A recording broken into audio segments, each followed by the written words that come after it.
Hello. तो जय हिंद बच्चों, आप सभी लोगों को सादर प्रणाम, नमस्कार। और मैं चाहता हूं कि आप सभी लोग इसी तरह हौसला बनाए रखिए, पढ़ते रहिए, लगे रहिए, है ना। क्योंकि यदि आपका लक्ष्य नहीं है तो आप उसको क्या करोगे, पढ़ोगे क्या पढ़ोगे, किसको प्राप्त करना है। तो इसलिए अपना लक्ष्य बनाइए जिसे हमें प्राप्त करना है, और उसके लिए आपके हौसले बुलंद होने चाहिए। क्या बुलंद होने चाहिए, आपके हौसले कभी कमज़ोर नहीं होने चाहिए। इसी पे मैं एक बात कहता हूँ कि मंजिलों ने हौसलों से कहा कि तेरे बस की बात नहीं। मंजिलों ने हौसलों से कहा तेरे बस की बात नहीं। हौसलों ने मंजिल की आंखों में आंखें डाल के कही, है ना। हौसलों ने मंजिलों की आंखों में आंखें डाल के बोला, हट पगली, तेरी इतनी औकात कहाँ, है ना, तेरी इतनी औकात कहाँ। तो बिल्कुल आप हौसले बनाए रखिए, हौसले बुलंद रखिए, और मंजिलों को प्राप्त करना है। ठीक है। तो हम लोग आज जो है फिजिक्स में न्यूमेरिकल करेंगे। पिछले वाले दिन हम लोगों ने एक फिजिक्स का जो था चैप्टर नंबर 1 किया था। कौन सा किया था? चैप्टर नंबर 1 हम लोगों ने फिजिक्स में किया था। आज हम लोग चैप्टर नंबर 2 करेंगे, है ना। क्या करेंगे? चैप्टर नंबर 2 करेंगे। तो हमने क्वेश्चन नोट नहीं किए हैं, इसलिए हम लोग पढ़ेंगे क्वेश्चन। आप लोग किताब से अपनी देख सकते हैं या नोट कर सकते हैं ना। क्वेश्चन नोट करने में टाइम बहुत लगता है, इसलिए हमने क्वेश्चन को नोट नहीं किया। हम आपको पढ़ के बताएंगे किताब से। तो क्वेश्चन आपको है कि निकट दृष्टि दोष से पीड़ित व्यक्ति, क्या निकट दृष्टि दोष से पीड़ित व्यक्ति अधिकतम 20 सेंटीमीटर की दूरी, है ना, तक वस्तु को देख सकता है। निकट दृष्टि दोष से पीड़ित व्यक्ति 20 मीटर की दूरी तक ही देख सकता है। दूर दृष्टि दोष को दूर करने के लिए कितनी क्षमता का, है ना, और कौन सा लेंस लगेगा, उसकी प्रकृति कैसी होगी, उसकी क्षमता कितनी होगी, कौन सा लेंस लगेगा, उसकी फोकस दूरी कितनी होगी, ये आपको सब इसमें बताना है। और सिर्फ इतना दिया है कि निकट दृष्टि दोष से एक पीड़ित व्यक्ति अधिकतम 20 मीटर की दूरी तक देख सकता है। तो मतलब जो देख सकता है ना, देखने की दूरी है, तो ये आपको दी है, आप इसी से पकड़िएगा। ये v बराबर दिया है -20 मीटर। कितना दिया हुआ है? 20 मीटर। और u बराबर आपका क्या है? माइनस इनफाइनाइट, अनंत। मतलब वस्तु जब अनंत पर रखी होगी ना, है ना, तो भी उसके निकट दृष्टि दोष होता है। तो वस्तु का अनंत पे होती है। वस्तु कहाँ होती है? वस्तु की दूरी अनंत हो जाती है। और v जो है अधिकतम जितनी दूरी तक आप देख सकते हैं, प्रतिबिंब वहां पे बनेगा, उससे बाद का आप नहीं देख पाएंगे, है ना।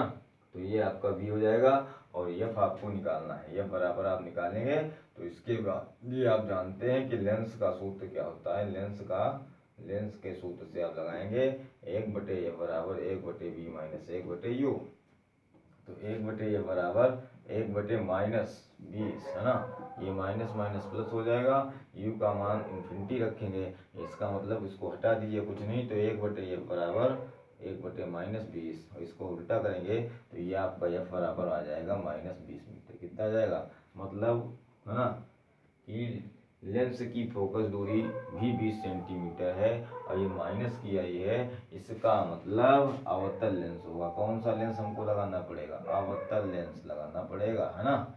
ये अवतल लेंस का इंडिकेट कर रही है, माइनस की आई है ना। अब इसकी हमको क्षमता निकालनी है। क्या निकालनी है? समझ गए भैया? तो ये सूत्र एक ही है, जो दर्पण में था वहाँ प्लस था, यहाँ माइनस है, बाकी वही आपको करते रहना है। तो अब देखिए, आपने क्षमता चैप्टर में पढ़ा होगा, है ना, लेंस की क्षमता। तो P बराबर क्या होता है? लेंस की क्षमता P बराबर होता है 1/f मीटर में। काहे में? मीटर में। सेंटीमीटर में लिखेंगे तो 100/f हो जाएगा। तो क्योंकि हमारा मीटर में आया है, तो ये भी आपका -1/20 हो जाएगा, है ना।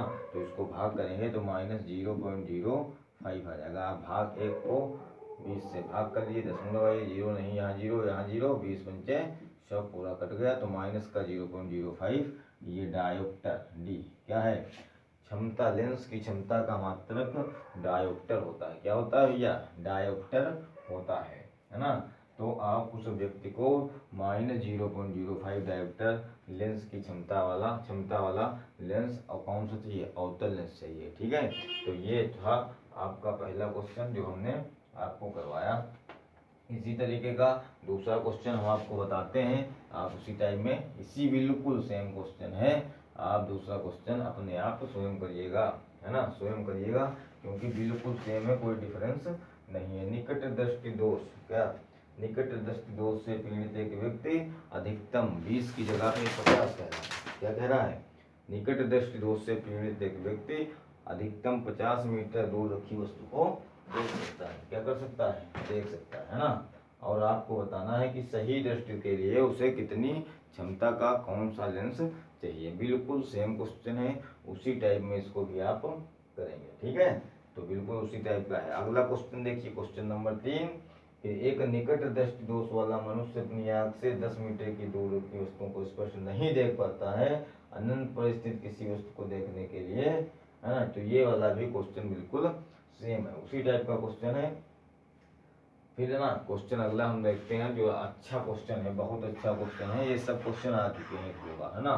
अगला क्वेश्चन है कि एक निकट दृष्टि दोष वाला व्यक्ति 20 सेंटीमीटर की दूरी पर स्थित पुस्तक को पढ़ सकता है ना। तो ये 20 सेंटीमीटर दूर जो वस्तु पुस्तक रखी है उसको वो पढ़ सकता है ना।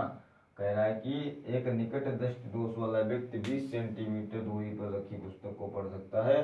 पुस्तक को 25 सेंटीमीटर दूर रखकर पढ़ने के लिए उसे किससे, कैसा और कितनी फोकस दूरी का लेंस अपने चश्मे में प्रयुक्त करना होगा। वो 20 सेंटीमीटर दूर वाली वस्तु को पुस्तक को रख कर आराम से पढ़ लेता है। अब वो पुस्तक को 25 सेंटीमीटर दूर रख कर पढ़ना चाहे तो कितनी लेंस का और कैसा उसको लेंस फोकस दूरी का और कितनी क्षमता का लेंस उसको चाहिए। तो v बराबर -25 होगा। तो आप पहले ये बराबर निकालेंगे 1/v माइनस 1/u, है ना।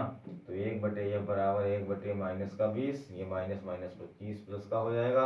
एलसीएम लेंगे आप, क्या लेंगे एलसीएम? तो 25 चक्कू 20 पंचे 105 माइनस के प्लस 25 चक्कू 104, है ना, नीचे हो गया आपका 100। तो 1/f बराबर 25 है ना, तो 1/f बराबर -1/100 आ जाएगा।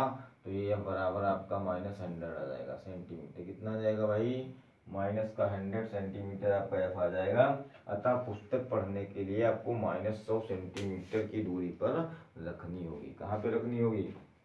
-100 सेंटीमीटर की दूरी पर रखनी होगी, है ना। अवतल लेंस चश्मे में प्रयुक्त होगा, है ना। ये एफ माइनस की आई है, तो इसका मतलब है कि अवतल लेंस उसको लगाना पड़ेगा। कैसा लेंस लगाना पड़ेगा? अवतल लेंस आपको लगाना पड़ेगा। ये बराबर ही आपका निकल आया है ना।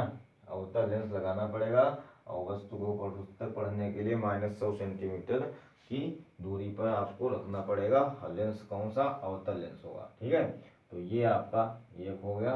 और इसके बाद अगला क्वेश्चन, किसी निकट दृष्टि दोष से पीड़ित एक व्यक्ति का दूर बिंदु नेत्र के सामने 80 सेंटीमीटर की दूरी पर है। सब में वही चीजें हैं, बार बार बदल रही है ना, वही चीजें हैं। अब निकट दृष्टि दोष से हटके हम लोग चलते हैं दूर दृष्टि की तरफ। कहाँ चलते हैं? दूर दृष्टि की तरफ चलते हैं।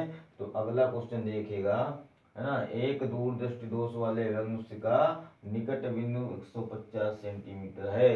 कहा है? एक दूर दृष्टि दोष वाले व्यक्ति का, मनुष्य का निकट बिंदु 150 सेंटीमीटर। निकट बिंदु का मतलब -150 सेंटीमीटर। v बराबर आपका ये दिया हुआ है। यदि वह 25 सेंटीमीटर दूर रखी वस्तु को पढ़ सकता है, क्या कर सकता है? यदि वह 25 सेंटीमीटर दूर रखी वस्तु को पढ़ना चाहता है तो उसे कैसा और कितनी फोकस दूरी का लेंस प्रयुक्त करना पड़ेगा। तो u बराबर -25 सेंटीमीटर दिया हुआ है। ठीक है, u बराबर -25 सेंटीमीटर, है ना। एक व्यक्ति का दूर बिंदु 150 सेंटीमीटर है।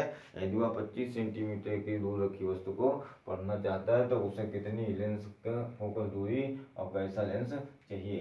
तो देखेंगे फिर से वही सूत्र, 1/f बराबर 1/v माइनस निकट दृष्टि दोष हो या दूर दृष्टि दोष हो, आपको वही करना है ना। तो 1/f बराबर देखेंगे 1/v का मान -150 माइनस माइनस ये प्लस हो गया, u का मान 25। तो आप देखेंगे कि -1/150 25 छक्का 150, इसमें 6 से आप गुणा करेंगे तो दोनों के हर आपके सेम हो गए, है ना, हर सेम हो गए। तो अब देखेंगे -1 + 6/150 ये आपका हो जाएगा। तो 1 ये बराबर ये आपका 6 से 1 गए तो बचा 5/150। तो आप ये बराबर निकालेंगे तो 150/5, 5 3 15, तो ये बराबर 30। अब यहाँ पे आप देखेंगे ये प्लस का 30 सेंटीमीटर आया है, काहे का है, इसका मतलब ये हुआ यहाँ उत्तल लेंस प्रयोग होगा। क्या प्रयुक्त होगा, उत्तल लेंस प्रयोग होगा, क्योंकि आप जानते हैं कि दूरदृष्टि दोष में उत्तल लेंस प्रयोग होता है। सवाल में भी लिखा है दूरदृष्टि दोष से पीड़ित तो उत्तल लेंस आएगा, उत्तल लेंस में ये प्लस की आएगी, और निकट दृष्टि दोष होगा तो अवतल लेंस आएगा, और वहाँ पे आपकी एफ माइनस की आएगी, है ना। तो ये था आपका सवाल। और इसके बाद देखते हैं अगला सवाल। हाँ, एक प्रिज्म का कोण, है ना, ये प्रिज्म वाला भी आ जाता है कभी कभी। तो एक प्रिज्म का कोण 60 डिग्री तथा प्रथम विचलन कोण 38 है। तो क्या करें, प्रिज्म का पदार्थ का अपवर्तनांक ज्ञात कीजिए। क्या ज्ञात कीजिए, प्रिज्म के पदार्थ का अपवर्तनांक ज्ञात कीजिए। तो देखिएगा प्रिज्म का कोण ये दिया हुआ है, प्रिज्म का कोण भैया ये होता है, आपने पढ़ा होगा चैप्टर प्रिज्म का कोण, चैप्टर में थ्योरी पढ़ी होगी, तो इसमें प्रिज्म का कोण आया होगा, अल्पतम कोण आया होगा, अल्पतम विचलन कोण। तो प्रिज्म का कोण ए बराबर 60 डिग्री आपका दिया हुआ है, और अल्पतम विचलन कोण लेमडा यम बराबर 38 कितना दिया हुआ है, 38 दिया है। हम सवाल फिर से पढ़ते हैं। एक प्रिज्म का कोण 60 डिग्री तथा अल्पतम विचलन कोण 38 डिग्री है। प्रिज्म के पदार्थ का अपवर्तनांक ज्ञात कीजिए, आपको यह निकालना है। तो आप सूत्र जानते हैं, अपवर्तनांक n बराबर क्या होता है, n बराबर होता है साइन a प्लस लेमडा यम, लेमडा यम बटे 2, ये ऊपर होता है साइन a प्लस लेमडा बटे 2, और नीचे आपका होता है साइन a बटे 2। सीधा सा सवाल है, n बराबर आपको निकालना है, साइन a का मान रखेंगे 60 + 38, है ना, और बटे 2, और बटे नीचे आप क्या रखेंगे, a का मान 60 है, साइन a का मान 60 बटे 2। तो ये n बराबर, इसको जोड़ेंगे तो 6 और 3 9, 98 हो गया। कितना हो गया, 98 हो गया। इसको जोड़ेंगे आप, कितना होगा 98, तो 98 साइन 98 बटे 2, और नीचे हो गया साइन 60 का आधा 30, साइन 60 का आधा 30। तो ऊपर आपका हो गया साइन 49, और नीचे हो गया आपका साइन 30, साइन 49 साइन 30 हो गया। साइन 49 का मान आपके क्वेश्चन में दिया होगा 0.75 होता है, और साइन 30 का मान 1/2 होता है। कितना होता है, 1/2। तो 0.75 बटे 1 बटे ये आपका 1 हो गया, 1/2 ये पलटेगा तो 2/1 हो जाएगा। तो 75 दूना 150, 1.5 कितना आ गया, 1.5 आंसर आ गया पूर्णांक, है ना। तो ये आपने देखा एक सवाल इस टाइप का भी हमने आपको करवा दिया, हो सकता है पेपर में आ जाए, वैसे इस टाइप का आता कम थोड़ा है लेकिन आ सकता है। तो ये थे इस चैप्टर के सवाल, चैप्टर नंबर 2 जो फिजिक्स का है लेंस वाला, है ना, मानव नेत्र और रंग बिरंगा संसार जो है, ये चैप्टर आपका है दूसरा वाला फिजिक्स में, मतलब दूसरा ना, बुक में दूसरा नहीं फिजिक्स में। तो आप लोग हौसला जरूर बनाए रखिए, अच्छे से मेहनत करिए, है ना, और अपनी तैयारी को आगे बढ़ाइए, क्योंकि मौसम बहुत अच्छा है, ना जाड़ा है और ना गर्मी है, बहुत अच्छा मौसम है। पढ़ते रहिए, है ना, इस चैप्टर में। और एक ट्रिक है आपको बताए दे रहे हैं कि निकट दृष्टि होगा दोष होगा तो आपको भूलना नहीं, कंफ्यूजन नहीं करना है कि निकट दृष्टि, आप देखिए निकट दृष्टि और दूर दृष्टि दोष दो हैं। तो आप देखिए एक छोटा अवतल लेंस होता है, एक अवतल लेंस है आपका, और एक उत्तल लेंस है ना। तो इसको निकट दृष्टि दोष, देखिएगा कैसे निकट दृष्टि दोष इसमें लगता हो तो ये लगाएंगे, क्योंकि देखिए निकट मतलब पास होता है, तो पास सबसे पहले छोटा आ पास में आता है, और छोटा ऊ जो है वो बाद में आता है। तो ये है ना दूर दृष्टि दोष होगा। तो यदि आप छोटा बड़ा पढ़ते हैं वो तो जानते हैं, तो छोटा बड़ा में छोटा आ निकट मतलब पास पहले पड़ता है, और उत्तल लेंस दूर पड़ता है। कहाँ पड़ता है, दूर। उत्तल लेंस छोटा से दूर पड़ता है। तो जो दूर दृष्टि दोष की बात होगी तो उत्तल लेंस होगा दूर, ऊ की आवाज आ रही, निकट आ, निकट, तो निकट, निकट का मतलब छोटा आ, उत्तल लेंस होगा, ठीक है। तो ये चीज को ध्यान रखिएगा, पहचानने के लिए कुछ ना कुछ अपनी ट्रिक बना लीजिए, है ना, ना मेरी ट्रिक सही है, अपनी ट्रिक बना लीजिए, ऐसा कुछ नहीं है। जैसे भी आप याद रख सकें वैसे याद रखिए। तो नमस्कार बच्चों, दोस्तों, मिलते हैं अगले वीडियो में, तब तक के लिए जय हिंद। है ना, ये देखा।